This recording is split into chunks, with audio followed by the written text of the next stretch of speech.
आश्चर्य वाटायला नको. तुमची पहिली काय प्रतिक्रिया याच्यावर? आता शेवटी अनौपचारिक साहेबांची आणि पत्रकारांची काय चर्चा झाली हे तरी आम्हाला सांगता येणार नाही. शेवटी ती जी चर्चा झाली ती पवार साहेब आणि पत्रकारांमध्ये आणि आमच्याबरोबर त्या बाबतीतली कुठेही आजपर्यंत चर्चा झालेली नाही. कुठलाही संदेश हा आमच्यापर्यंत तिथं आजपर्यंत आलेला नाही. त्यामुळे याच्यावर खूप जास्त बोलणं आमच्या सारख्याला थोडंसं अवघडच ठरेल. आदरणीय पवार साहेब सुप्रियाताईंची चर्चा झाल्यानंतर याच्यावर जास्त स्पष्ट पद्धतीने आम्हाला बोलता येईल. साहेब त्यावेळेला म्हणाले की अनेक आमदारांची इच्छा आहे ते त्यांच्याकडे बोलून दाखवत आहेत. रोहित पवारांनी असं काही साहेबांकडे इच्छा व्यक्त केलेली आहे? रोहित पवारांची परिस्थिती थोडीशी वेगळी आहे. बाकीचे आमदार हे आमदार आहेत, रोहित पवार हे आमदार तर आहेत, पण पवार साहेबांचे नातू आहेत आणि अजितदादांचे पुतणे आहेत. आणि अशा परिस्थितीमध्ये हा जो विषय आहे हा थोडासा कौटुंबिक होतो आणि कौटुंबिक विषय झाल्यानंतर काही प्रमाणात आपण भावनिक होतो. कुटुंबाच्या दृष्टिकोनातून कुटुंब एकत्रित राहावं ही सगळ्यांचीच इच्छा आहे. कारण का भारतीय परंपरेमध्ये आणि हिंदू परंपरेमध्ये आपण जर बघितलं तर एक राहणं हे आपल्या सर्वांसाठी लहानपणीपासून शिकवलंय आणि त्याला खूप महत्त्व दिलेलं आहे. त्या दृष्टिकोनातून थोडंसं मी बोलत असताना मी भावनिक होऊन हेच सांगेल की कुटुंबाला तिथं एकत्रित आलं पाहिजे. पण पार्टी आणि दोन पक्ष जे आज वेगळे झालेले आहेत तर ते एकत्र आणायचे असतील, यायचे असेल तर त्याला आमच्या पक्षाचे जे प्रमुख आहेत आदरणीय पवार साहेब, सुप्रियाताई, जयंत पाटील साहेब आणि त्या पक्षाचे प्रमुख हे एकटे अजितदादा आहेत. त्यामुळे या सगळ्यांनी भेटून चर्चा करून जो कुठला निर्णय घेतला जाईल त्यानंतरच स्पष्टपणे आम्हाला कुठेतरी एखादी भूमिका घेता येईल, नाही तर याच्यावर बोलता येईल. पवार साहेबांनी असं म्हटलंय की या बाबतीचा निर्णय सुप्रियाताई घेतील. ते थोडेसे म्हणतात की मी या प्रक्रियेपासून लांब आहे. तर तुम्हाला वाटतं हे सगळं आता जून येतंय आत्ताच्या घडीला? तुम्ही जर बघितलं पवार साहेबांच्या वयाकडे बघता आणि पवार साहेबांनी आधीच सांगितलं होतं की आता कुठल्याही इलेक्शनमध्ये मी सहभाग तिथं घेणार नाही स्वतःसाठी.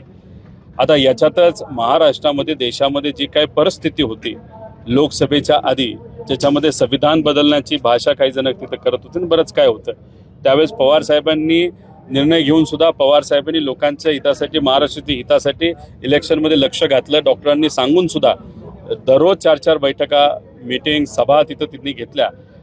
विधानसभेमध्ये तेच त्यांनी केलं.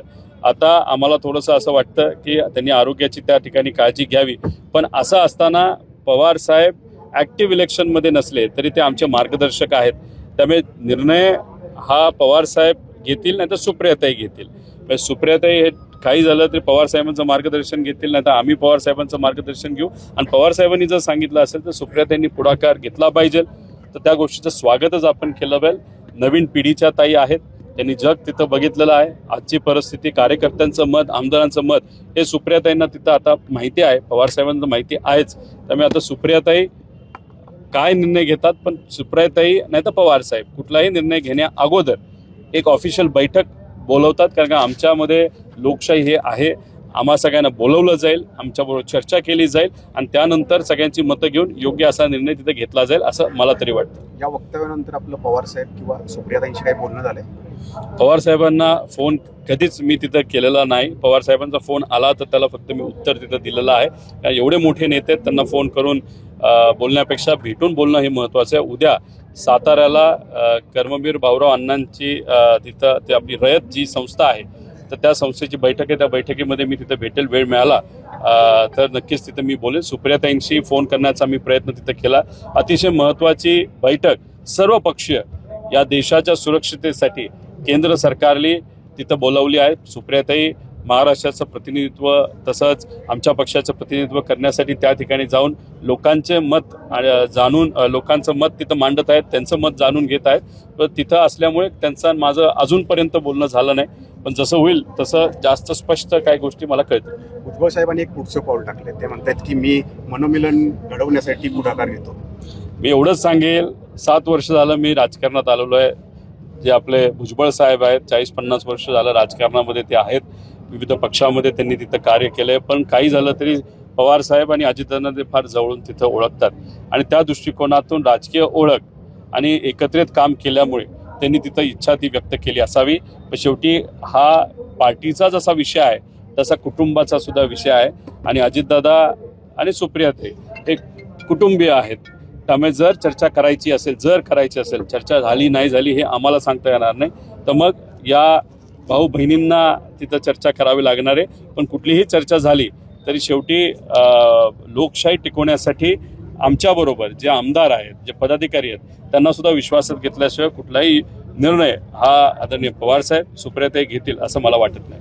अजितदादा आणि सुप्रियाताईंचं ठरलं तर मग रोहित पवारांचा होकारच असेल.